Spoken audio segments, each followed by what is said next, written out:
UP की 26 से ज्यादा अल्पसंख्यक बहुल सीटों पर खिलेगा कमल, इंडिया गठबंधन फेल, एक्सपेरिमेंट। दानिश आजाद अंसारी, अल्पसंख्यक कल्याण मंत्री, यूपी सरकार। लोकसभा चुनाव को लेकर मंत्री दानिश आजाद अंसारी ने बड़ा दावा किया है। उत्तर प्रदेश सरकार के अल्पसंख्यक कल्याण मंत्री दानिश आजाद अंसारी ने एक कार्यक्रम के दौरान मीडिया से खास बातचीत में कहा कि ये लोकसभा चुनाव विकास, उन्नति और विश्वास का चुनाव है। ये चुनाव देश में तीसरी बार मोदी को सरकार बनाने का चुनाव है।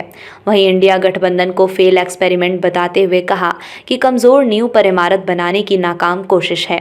ऐसे में कमजोर नींव पर इमारत बनाएंगे तो इमारत का ढह जाना स्वाभाविक है। वहीं कहा कि उत्तर प्रदेश सहित देश का अल्पसंख्यक समाज बीजेपी और मोदी की नीति, नियति और ईमानदारी के साथ खड़ा है। साथ ही मंत्री दानिश आजाद अंसारी ने कहा कि एग्जिट पोल के लिहाज से 26 से ज्यादा अल्पसंख्यक बाहुल्य लोकसभा सीटों पर भारतीय जनता पार्टी कमल खिलने वाला है। इसका साफ मतलब है कि आज के मुसलमान ने विकास को गले लगाया है और बीजेपी को अपनाते हुए मोदी की नीतियों पर भरोसा जताया है।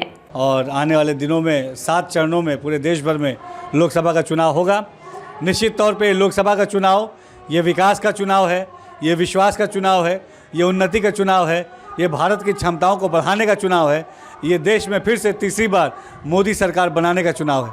हम ये कह सकते हैं जनता का विश्वास देख के, जनता का साथ देख के कि देश में फिर से पूर्ण बहुमत के साथ 400 पार के आंकड़े के साथ मोदी सरकार बनने जा रही है और देश की विकास की, उन्नति की, भाईचारे की, तरक्की की जो भी वादा प्रधानमंत्री मोदी जी ने जनता से किया है उस वादे पे पूरी ईमानदारी से हम काम कर रहे हैं। इंडिया अलायंस गठबंधन एक फेल एक्सपेरिमेंट है। मैं हर मंच से कहता हूँ कि एक कमज़ोर नींव पे इमारत बनाने की नाकाम कोशिश उन्होंने की थी और जब कमज़ोर नींव पे आप इमारत बनाएंगे तो इमारत का ढह जाना वो स्वाभाविक है। इंडिया अलायंस गठबंधन की सबसे बड़ी समस्या ये थी कि उस गठबंधन के जितने भी दल थे वो अपने व्यक्तिगत स्वार्थ के लिए एकजुट होने की लालसा में थे। वो एकजुट भारत के विकास के लिए, भारत की तरक्की के लिए, समाज की उन्नति के लिए वो एकजुट नहीं हो रहे थे। वो एकजुट हो रहे थे कि मोदी जी ने विकास की जो रेलगाड़ी चलाई है, विकास की जो यात्रा जो शुरू की है, उस यात्रा में रुकावट बनने के लिए एकजुट होने की वो कोशिश कर रहे थे। तो जनता को तो पहले ही इंडिया अलायंस गठबंधन पर भरोसा नहीं था, लेकिन गठबंधन के दल भी आपस में एक दूसरे के ऊपर सवाल उठा के, उंगलियां उठा के ये साफ बता रहे हैं कि आज मोदी जी के लीडरशिप के सामने कोई नहीं टिक रहा। उत्तर प्रदेश का और देश का अल्पसंख्यक समाज पूरी मजबूती और विश्वास के साथ भारतीय जनता पार्टी के साथ खड़ा है, मोदी सरकार की नीयत और नीति के साथ खड़ा है।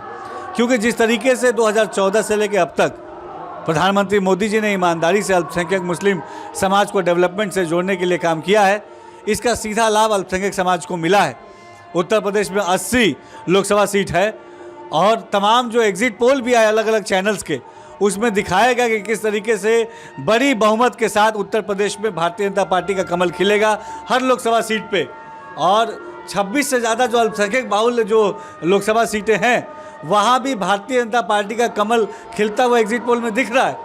इसका साफ मतलब है कि आज के मुसलमानों ने विकास को गले लगाया है, भारतीय जनता पार्टी को अपनाया है और मोदी सरकार की नीति और नीयत पे भरोसा जताया। आजमगढ़ हो, मैनपुरी हो, इटावा हो, उत्तर प्रदेश का कोई भी लोकसभा क्षेत्र हो, हर जगह भारतीय जनता पार्टी का प्रत्याशी जीतेगा, कमल का फूल जीतेगा और उत्तर प्रदेश की 80 की 80 लोकसभा सीट में हमारे कमल का फूल खिलेगा और प्रधानमंत्री मोदी जी जो देश में तीसरी बार प्रधानमंत्री बनने जा रहे हैं उसमें सबसे बड़ी भूमिका 80 सीटों की उत्तर प्रदेश से रहेगी। तो मामला कोर्ट में है, कोर्ट उसका संज्ञान ले रहा है, उस पर जो भी फर्दर होगा कोर्ट बताएगा।